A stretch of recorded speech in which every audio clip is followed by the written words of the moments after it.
How is everyone doing this evening? Let's go ahead and dive into this. Most people think of budgets as a curse word, and they can be annoying. They can feel restrictive. They're certainly not fun. They're not sexy. They might even be a little intimidating if you're like, I don't know how to do it. I don't know what I'm doing. So I wanted to approach tonight's training. I love a good meme. So I put up some memes to kind of help us just chuckle a little bit and get into the groove and be excited about budgets. So I know that budgeting alone is not going to make you wealthy. You are going to need to bring in additional income. That's what's going to get you wealthy, right? But budgeting is going to help you get your hands on where is my money going? What's coming in? What's going out? Do I have a problem anywhere that I need to address? That is really what budgeting helps you do. And I think if you want to get to a place of independent wealth, you really need to get a good relationship going with your money and what it's doing and what it's doing for you, right? So if you're having a hard time managing $1,000 and then someday soon you get to the point where now you have to manage $100,000, and not if, but when, right?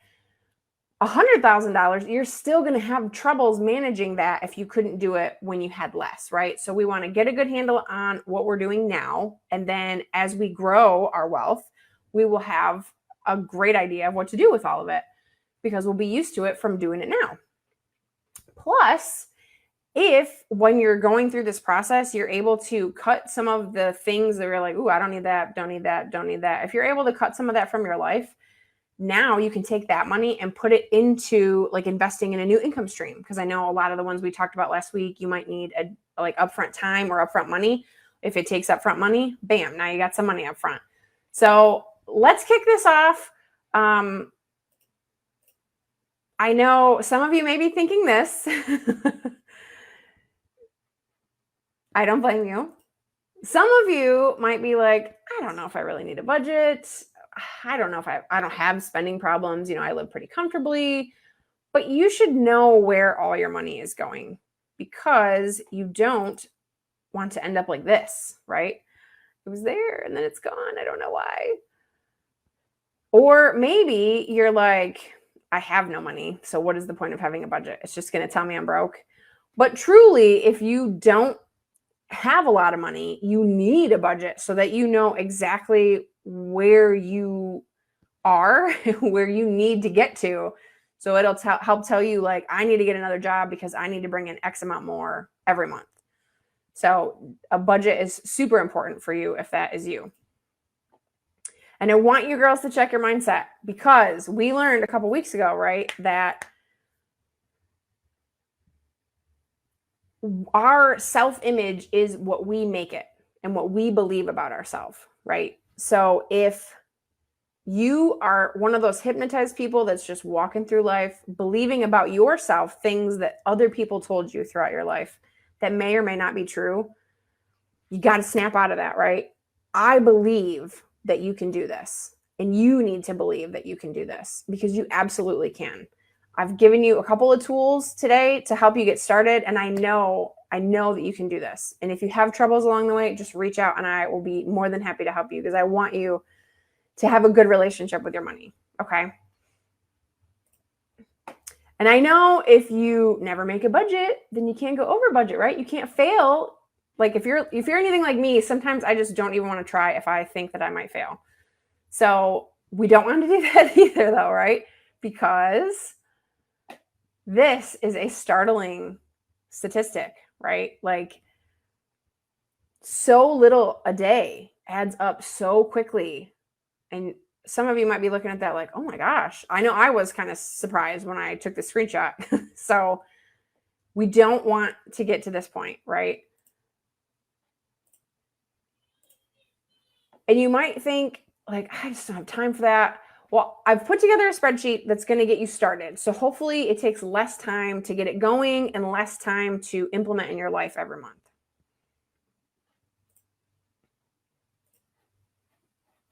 There's like so many things. Sorry, clicking all around. Because you don't want to be this guy. Like you don't want to spend all your money and not know where any of it goes. You need to get a budget so that you're not this guy, right? And you might be like, I don't know. I've never used Excel. I don't know what any of this crap is. And it's okay. I got you. Like, what I did is I created an Excel file. So if you've used Excel before, if you have Microsoft products, you can just download the Excel file. It's in Guide 3 on our group. Up at the top, you'll see guides. And then it's in Guide 3. So you can download that Excel file. If you don't have Microsoft and you're like, crap, what do I do now? I also made, it's the exact same file, but it's a Google Sheet. So you should be able to get to that Google Sheet from anywhere. And you should be able to make that work for you, even if you don't have Microsoft. So hopefully, and I believe you can even do Google Sheet on your phone, although I think it's really clunky. I've not had a lot of luck with it, but you can do it. If you are determined, we will find a way, right? So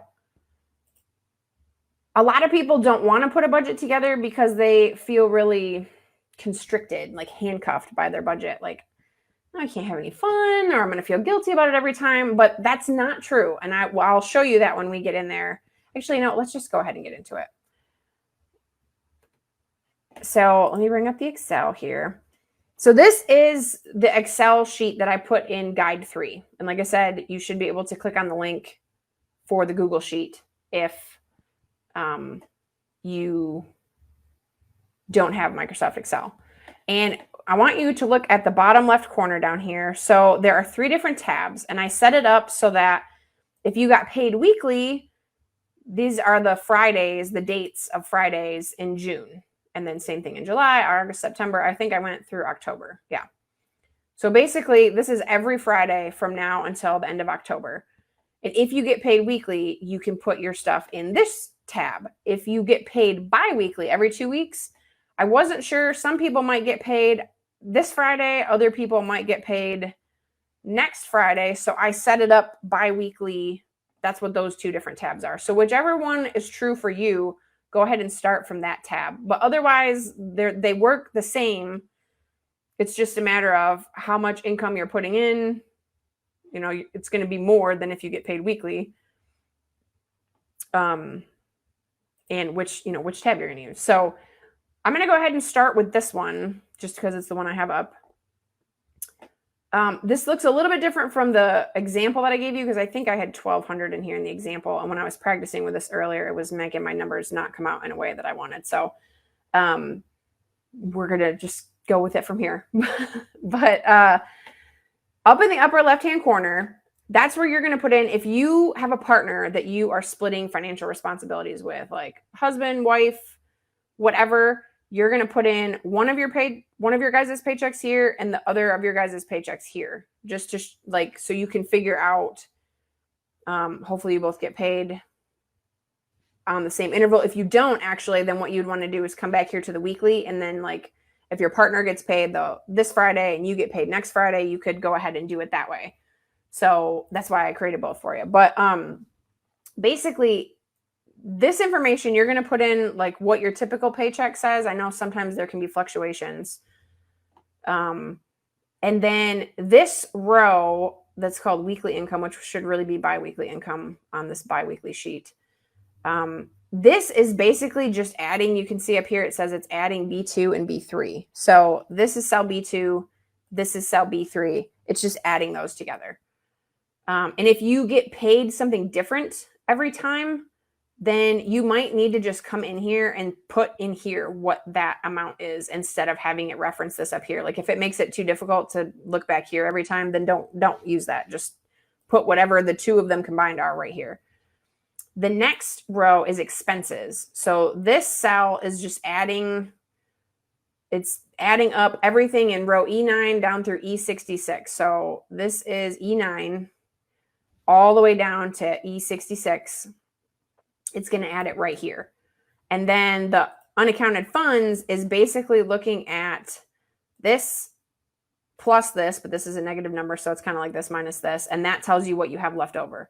And in the paychecks like this, where you are actually spending more than you make, it lets you know. And I have some conditional formatting turned on so that it will show you if you're good, it'll be green, and it'll show you, ooh, you're not good, and it'll be red with pink box.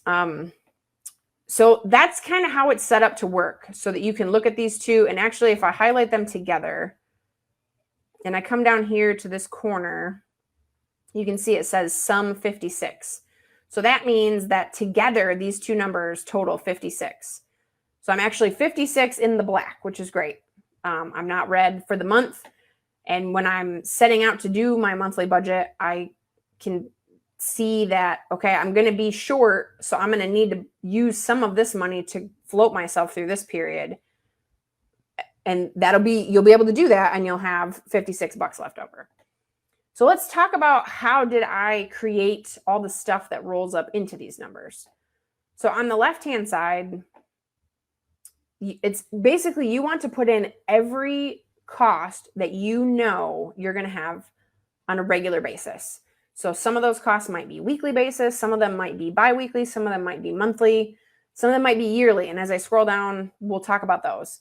But like the mortgage or your rent, electric, heat, or gas, some people call it, water. We don't have that because we live out in the country, but I know a lot of people do. So I put something like that in there. Just every utility bill, recurring costs, subscriptions. Like as we went through this process, we cut a lot of the subscriptions. So I don't really have a lot anymore, but I put some placeholders in here in case you guys do. If you want to change it, you just click in that cell and start typing something different. So like Hulu, let's say that's one of them for you. You just click in the cell and just start typing something different and then hit the enter key and it'll change it for you. And basically you just want to go through and every single subscription that you can think of, and you might even want to go to your bank account. Like if you do online banking, go to your bank account and just look and see, okay, what are all the charges in the last month? Just like show the last 30 days, what are all the charges that I have had in my account?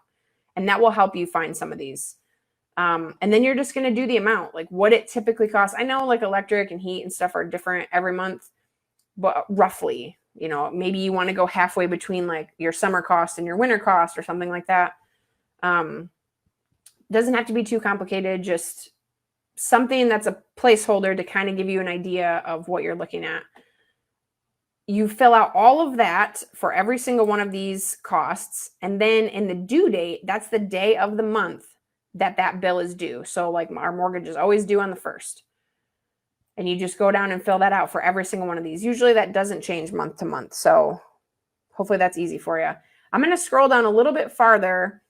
So then we start getting down into, I had forgotten to put credit card in the original file. So this isn't in your guys's, the one that you can download. But as I was practicing earlier, I was like, oh yeah, credit card, hello. Had a lot of those at one point. So if you need to delete some of these subscriptions, all you have to do is come over to the left. You see how right now my mouse looks like a plus sign, but when I go over to the left, it looks like a black arrow. When it looks like a black arrow, if you right click, you can go insert, and that'll put another row in there for you. Or if you right click, you can go delete and it'll take that one out for you. So you can play around with these and make it as much as you need it to be, as much or as little as you need it to be, right? But then we get down here and we start talking about groceries and fuel. So those are two costs where like groceries is hard for me because we made this budget, right? And where I'm supposed to stick to X number of dollars. But when I go to the store, I'm just getting stuff that I know that we need, right? There's not a ton of wants. Sometimes there will be, sometimes I'll get two of things. So like when the pandemic first happened, I would come back and every time I would be over the grocery budget. And my husband was like, oh, but it's hard because I just want to make sure that we are fed, right? So the grocery budget is sort of hard for me to stick to, but when back up at the top, like I'm okay, we have some buffer, like it's okay. Your buffer can go to groceries if you need a little bit more than what you budgeted for groceries, if you go over. But it's really good if you can look at your last month of your bank account and over the last month, how much did I spend at the local grocery store? And then you add that all up and maybe divide by 4 if you get paid every week, or divide by 2 if you get paid every 2 weeks. Then you kind of know, okay, every 2 weeks I need to put a space holder in my budget of, maybe for you it's $200 or maybe for you it's $600. So you would put that space holder in here. Fuel is the same thing. I know fuel prices are really high right now. So maybe your budget for the next couple of paychecks or weeks or months, whatever it is a little bit higher, but maybe eventually it will go down, hopefully. I put daycare in there. That's more of a weekly charge. So I just did 2 weeks to get, like, if your daycare is $200 a week, then 2 weeks together is $400. So I put that like that. We had a lot of medical copays. Our boys used to have to get therapy every week. So, that was something that was just one of those every week we know it's going to be $30 type of thing. And then there's another line for transfer to savings. So I love, Linnell brought it up a couple weeks ago. You absolutely want to pay yourself first. And I am a firm believer that no matter how much you're struggling and scraping to get by, you want to put something, $10, anything, into your savings account every month. Because if you're not saving, you're just falling behind, basically. So we always tried to have like $100 a week at least. As we started getting more credit cards paid off and we had more money, then we started putting more money into different areas. But I would highly recommend having some money go to savings every paycheck. And then as you come down here a little bit more, there are annual memberships. So like our Amazon Prime, Disney Plus, we pay for by the year instead of by the month. Our car insurance and personal property taxes. So like we know those come out in June and the car insurance might come out in July. Disney Plus comes out in August. So, and I forgot to mention earlier. So the way that I get this to stick up here like that is I highlight this row. So when it looks like a black arrow, I highlight this row. I come up to the top and where it says view, there's a button called freeze panes. So you click freeze panes and right now it's frozen. So when you go there, it'll say freeze panes. You click that. And now when you scroll down, everything from that row that was highlighted up is going to stay frozen so you can see it as you scroll down. And I didn't have that turned on in the original file. So if you want to turn that on, that's how you do that. But I made sure to put in all of the expenses that you're going to have for every month. And then basically you come up here and you go, okay, my mortgage is due on the 1st. Well, the 3rd is after the 1st. So clearly I've missed it already for this month. But I'm going to make sure that next month I am paying that before the 1st hits. So that's why you would put it in this column. And then your electric, okay, it's due on the 19th. Well, I can pay that out of the check that I get on the 17th. The heat is due on the 15th. Well, that's before I get paid on the 17th. So that's going to have to come out of the check on the 3rd. And so basically you go down in every single one of these, depending on when you need to pay it by, you put it in whichever column it needs to go in. And then same thing here. You're basically, these are kind of recurring costs. So you'll probably have some in both columns. For the credit card. So my original example, like a lot of credit cards have a minimum payment of maybe around $50. So that might be what you have in there as a space holder. Like, okay, I have to pay $50 on the credit card. So I'm going to do that. And then what we did is, so when we're only paying $50 on the credit card, up here it shows $996, right? And then we have that $440. So when you combine them, it shows that there is $556 extra. So that's good. I want to talk about something else real quick, and then I'm going to come back to this. So once we knew what needed to be in there, because those are our expenses every month, then we came down here and I have this more expenses area, which I think I added while I was practicing with this. So it's probably not in your spreadsheet. You just need to come over here and type more expenses, hit enter. And then let's say you rented a movie on Amazon Prime, right? So that cost $4.99. And then let's say you and your husband wanted to go out for dinner. And so that was $25. I know that's like super cheap. Maybe you just went to a sandwich shop or something. I don't know. And then like your son has baseball that's starting up for the year and there's like a $35 cost to join. So these were things that they're not recurring expenses. They're not something that has to come out of your monthly budget, but they're extra things that you did have to pay for.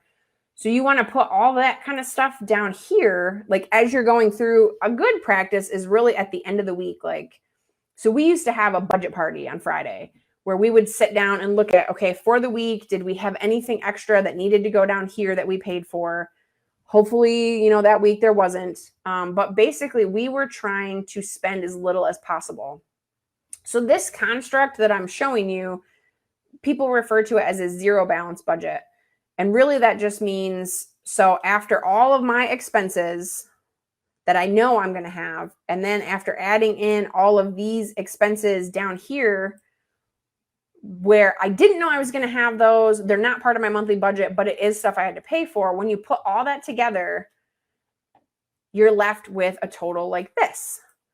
So I can look down here and see that I have $556 extra. So we would kind of get through the whole paycheck, and right before we got paid again, we would go, okay, we haven't spent any more down here in our more expenses area. So now I know I have $556 extra. I'm going to come down here and I'm going to pay extra on the credit card. So now instead of $50, I'm going to pay them another $500. So now we're paying them $550, and you have to make sure to put the negative. I always forget that. And when you do, it actually makes it look better up here. And that's not the reality. So always make sure that what you're putting in this column is a negative number. You just type the minus sign and then the number. So now when you come up here, you can see it's a lot closer. When you add those two together, now it's really just $56 that you're in the black. But you are in the black, and that's good. So now you can go into the next month, and you can basically go line by line and figure out which column each of the expenses need to go in, and then you'll know how you're going to do that month. This is that'll be a nice 3 paycheck month. I know in the past, my husband was always like, ooh, a 3 paycheck month. And I would think to myself, ooh, we're going to have like a whole spare paycheck that's going to be able to go to fun stuff. And that's never the case. As you can see, you have stuff like this happen. So the way that the bills fall, it always like comes funky out of each paycheck. So just to be aware of that. But this is what we did to get ourselves out of debt, is that crucial step of what are we going to have extra? Okay, what are we going to put that to? And so we would put that on a credit card. But I will tell you, this same kind of zero-based budget, but in a different way, is what I did when I first graduated college. And I didn't really have a lot of responsibilities. It was really just, I need to make rent and utilities and student loans. And that was about it. I still had all of these things, but as whatever money I had left over here in the unaccounted funds, that was all fun money. And I hope that you can get to a point where that's the case for you too. But I just want to let you know, like, your budget can be that flexible. You can make it so that, hey, this is what I need to pay, and everything after that is fun. I've seen some people talk about percentages like, you should do 50% for necessities and 30% for wants and 20% for savings or paying off debt, which seems a little bit backwards to me. I think if you really want to get out of debt, you probably want to go more like 30% to savings and debt and then 20% for fun money, but it's your budget. So you need to make it work for you, right? But if you want to go really intense with paying off debt, it's the same exercise where you're figuring out what bills need to get paid by what paycheck, but then everything extra is going towards paying off debt if that's what you're trying to do. So this was the process that we did. We did it, like I said, every Friday we would sit down and have our little budget party spreadsheet, just to kind of wind down the week. And it helped kind of keep us motivated. Like, yeah, we did really good. We didn't spend any money this week. Let's do it again next week. And it was kind of addicting to just watch like these credit card balances. As you can see how much you're putting towards it, like the balance just goes down and down and down every month. And it feels so good as soon as you're finally able to get rid of one. So doing that in 2020, and I think it was maybe just a couple of months into 2021, but we got rid of everything credit card debt wise that we had. So it's a really powerful tool, and it's not that hard to set up. Like I said, you really just need to brainstorm, what am I paying for? And how much does that cost? And when does it come out? And then put it in here so that you know where your money is and what it's doing. And then, like I said, just anything extra that you're paying for above and beyond all that, just add it down here with a negative sign, and that's it. It's not that difficult. I am good with Excel because I have used it for a lot of years. But if you are somebody who's like, yeah, this is all great, but I have no idea what any of this is, it's like Japanese to me, don't despair. Let me know, drop a comment below, because I used to teach courses on how to get into Excel. So I would be more than happy to put something together and add that into this same guide. So that way you guys have some way to kind of learn how to do Excel as you're learning how to do your budget, because I want to set you up for success. That is the most important thing to me. It doesn't look like anybody else joined, which is totally fine. I just wanted to make sure that I was hitting everything for you girls. So right now I'm going to switch back to here. And I just wanted to say, as you do this more and as you get a better relationship with your money, you will get to a point where you're like, something's off. And you'll know right away because you're really in tune with where every penny is going. So I hope that you get to this point. I really hope that you get to this point, right? Like the more you do this and the better relationship that you get with your money, maybe you look forward to budget party Fridays where you're sitting down and like, yeah, let's put some more money on this credit card. Yeah, we're getting rid of that one. Woo! Like it's kind of exciting and fun. It doesn't have to be like super boring, and it doesn't have to be painful, and you can still let yourself have some fun in there. You could even put a line item for like fun, and you could just allocate for like $100 or whatever your fun budget is for yourself. You could put that in there, and then you don't feel bad about anything that you're spending up into that $100, you know what I mean? Or whatever your budget is. So someday, hopefully, you get to the point where you do love your budget. And I will say this one is the biggest thing that I have struggled with in the past. I know before we started doing the budget party, this was a killer because we are like, we're not very structured, regimented people here in this house, which is funny because we have kids with autism, but we're very like fly by the seat of our pants. Vibes are getting us every time, right? So we would just sit down and have a conversation about how we really wanted to save money and I want to do this and that. And then, but how about we get a pizza for dinner? And then we're like ordering, $50 worth of pizza when we really should be staying in and making something from the stuff we already have. So I totally get that.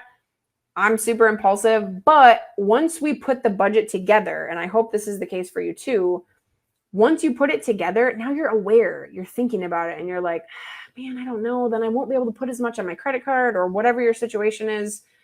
So at least doing it will start getting you there. It will start giving you the steps to get to the point where you are like, no, I'm not, it doesn't matter how much I want it. I want this other thing more.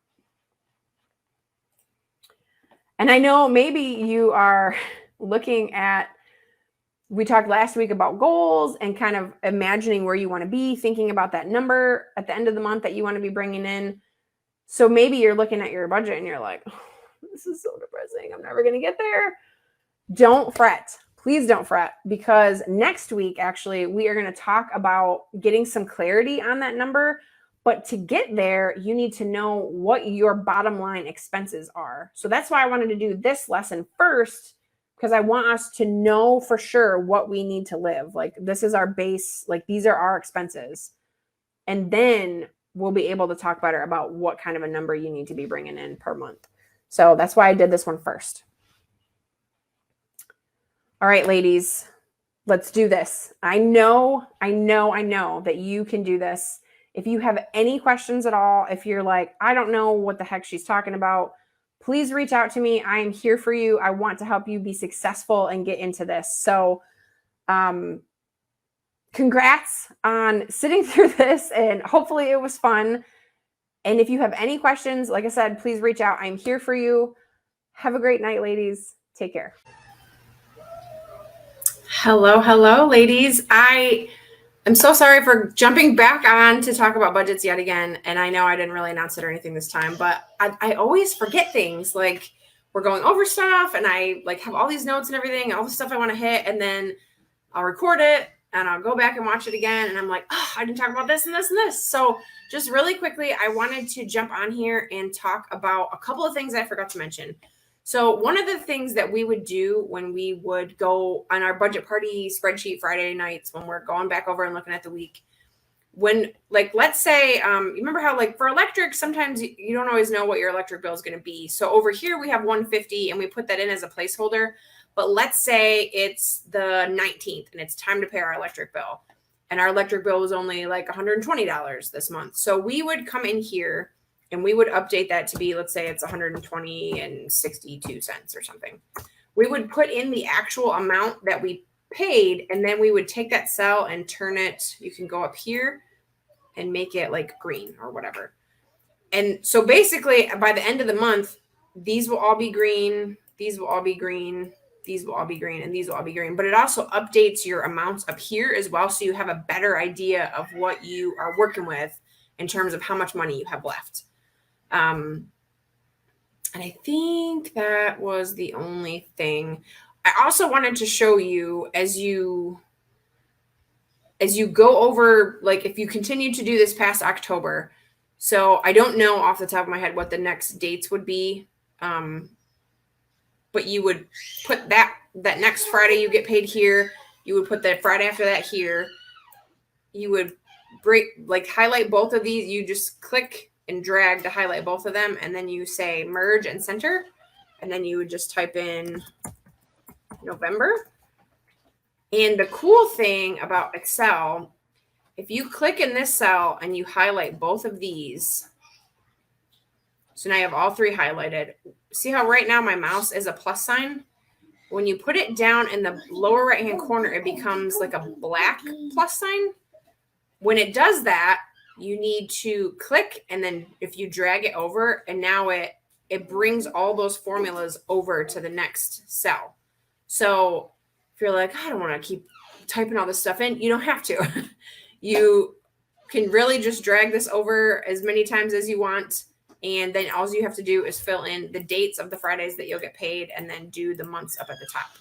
And I think we even went further and did like highlight all the way through like here and make the whole thing say 2022. And so then you can just roll right into the next year. And like I said, everything will be green as you are highlighting it and you're updating everything. Like let's say sorry, I was really trying to be daring and do this when I didn't have any kiddos napping, and this is what I get.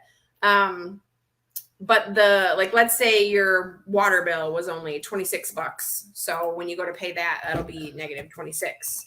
And so now, both of these are paid and the totals are updating based on that. And like we talked about before, I don't know why. Oh, it's not showing up because I don't have anything highlighted. So if I highlight both of these, now you can see I have $89 that I am in the black for the month. So, those two bills being a little bit less than I had previously thought they were going to be, that helps. And it's showing up there. So I just wanted to hop on here real quick and make sure to bring that up. Because there can be more found money if your bills come in less than what you were thinking that they were going to be or what you were budgeting for.